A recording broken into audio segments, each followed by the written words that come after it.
Joining us today to kick off the Democrats' week and talk about what's making headlines is Democratic Congressman Ted Lieu. Representative Lieu, good to have you here. Thank you, Kristen. Yeah, all right. You're a second-term congressman representing part of LA County. Lately, you've gotten a lot of national attention, though, due to your tweets calling out haters, internet trolls, and even President Trump.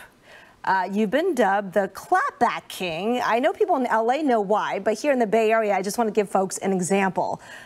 Here's a tweet from you. When the president said in an interview, "If I lose the election, you're going to have to learn to speak Chinese." That's what he said recently in an interview. And you, Representative Lieu, tweeted, "Dear real Donald Trump, I speak Chinese. I also served on active duty in the United States military, something you were too afraid to do to defend your right to say stupid stuff." We'll just say stuff. That was the last word we blocked out. Is it fair to say there's quite a bit of edge there? I'm just trying to tell the truth, and sometimes I do put some edge to it because this president is really taking our country in a very bad direction. And I just want people to pay attention because this is not only not normal, what he's doing is really destroying our republic.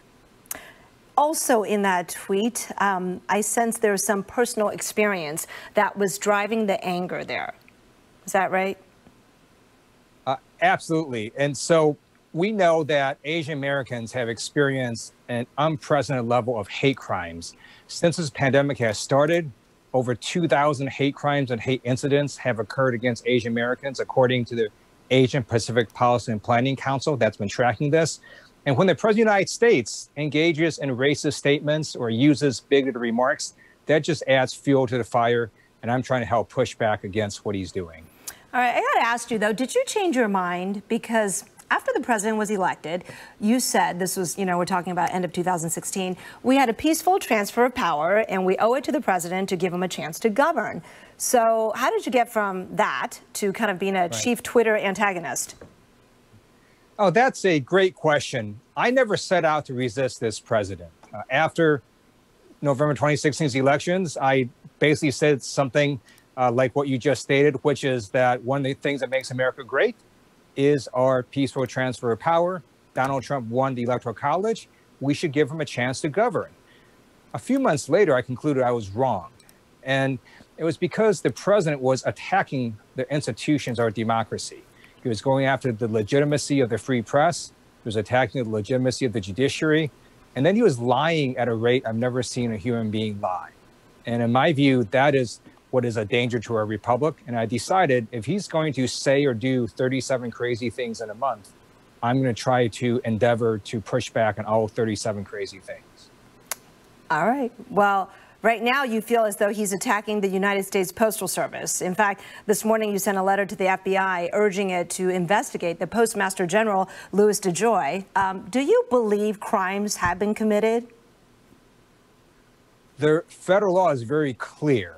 It is a crime if you willfully obstruct or slow the passage of mail. It is also a crime if you interfere with elections. And we already know that the post office has been sabotaged by Postmaster General DeJoy. They're removing voting sorting machines. I'm sorry, they're removing mail sorting machines. They removed some mailboxes in various places. They've implemented sweeping changes that have slowed mail delivery.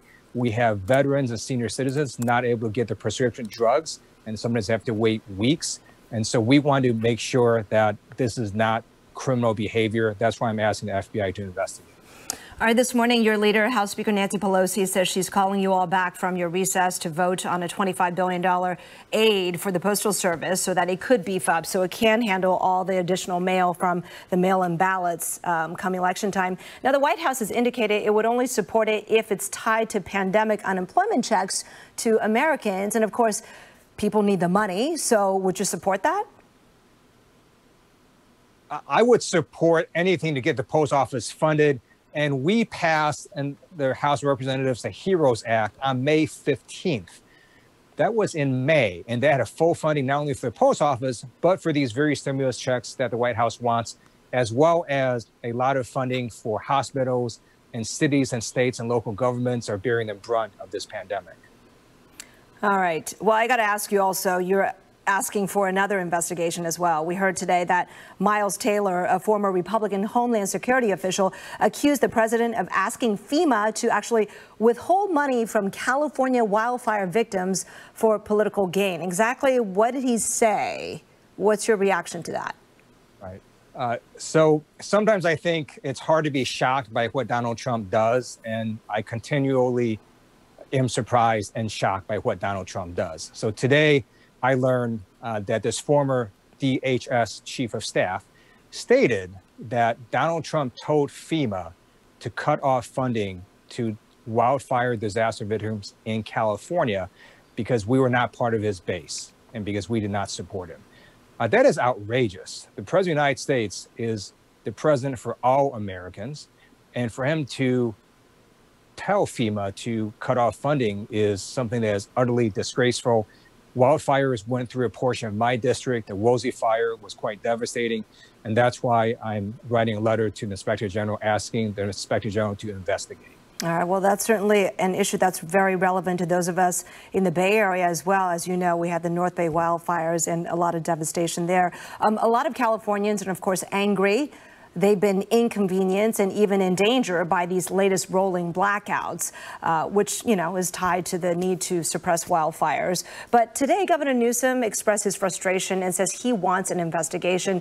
But where do you think the responsibility lies? Why is it that the state, and I get it that you're a congressman and this is a state issue, but I know you watch it closely, but what is it and why is it that the state that would be the world's 5th largest economy, right, cannot have a stable, ample, and safe power system?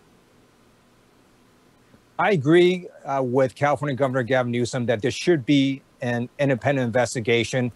We do know that the California Independent System Operator didn't give anybody a heads up that this was about to happen. They have apologized for that. We also have to understand that climate change is one of the reasons we're seeing these extreme weather events. So we have to work together to reduce carbon and methane out of the air.